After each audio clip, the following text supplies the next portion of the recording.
I feel like a dentist or something when I do this. I don't know why.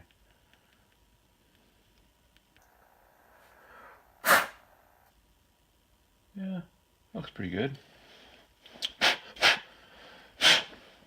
And we're good. Alright, so you're going to drop that right in this hole. Bam. And then take a good screwdriver that fits in that hole perfectly until you find that slot. Boom. And then you're just going to tighten it down. And nice and snug. That's done. Then you're going to take your float, I guess lever here, is what you call it, and you're going to put in, I don't remember if it came out this way or the other way, but try both ways, I guess. Put that in there, feed that through, and I usually just kind of gently, where's my little hammer? I usually just gently tap it through, and if you've cleaned it really good, it should go in nice and easy, and then just go back and forth like that. I'm just going to tap it. Perfect. So that'll just go up and down. Your needle and seat that'll push your needle and seat up. And let me double check, make sure I didn't miss anything. Oh, we got one more piece we got to put in here, which is this, the actual, I guess this is like your jet 2. I'm not really sure what exactly they call this. Main jet? Anyways, that'll just go in there. Make sure you have it facing the right direction.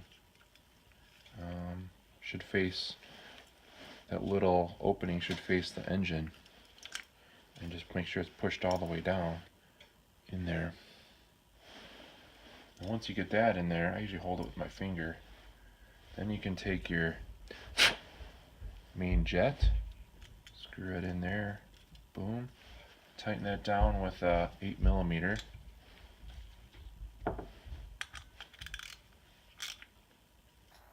Nice and snug.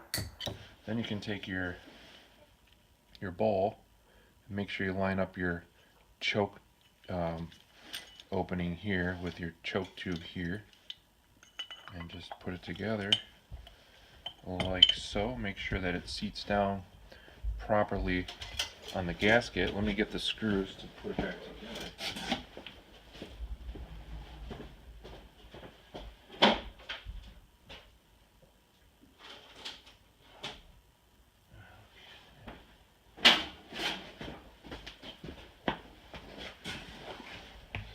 Alright, so I've got the screws.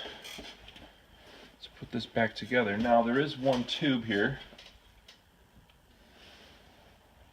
It goes from here to here. So I'm going to leave that screw out momentarily because I want to put a new tube on there. I have some new tubing, I just don't know if it's going to fit. And I don't tighten these down all the way just yet. I go around the horn, kind of across kitty corner, and tighten them down nice and tight after I'm done.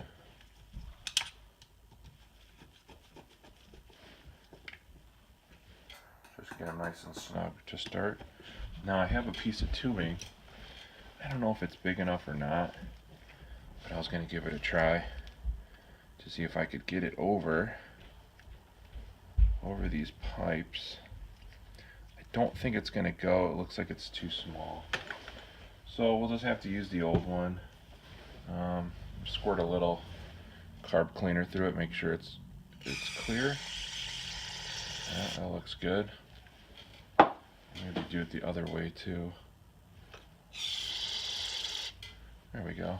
So then this tube's going to go on the bottom of your carb here.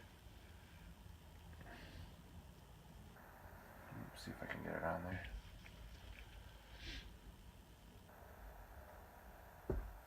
Just like that. And then to the top here goes as well. Just like that. Then you got to take a pair of needle nose pliers and squeeze those on. But before I do that, I'm going to go ahead and mount this last screw.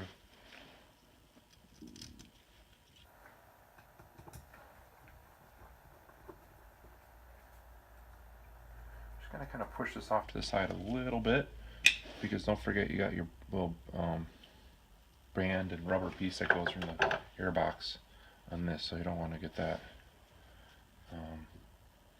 Actually, don't even need the pliers. They went right out with my fingers to see if I could just push this other one down as well. They just open up. So if you get, there we go. So that's it. And you got it all back together. Then you just got to put your top in and your choke lever, and you're done. So I'm going to do one more. I won't do any talking. I'll just go through it. And if you've missed anything in the first one, hopefully you'll get it here in the second.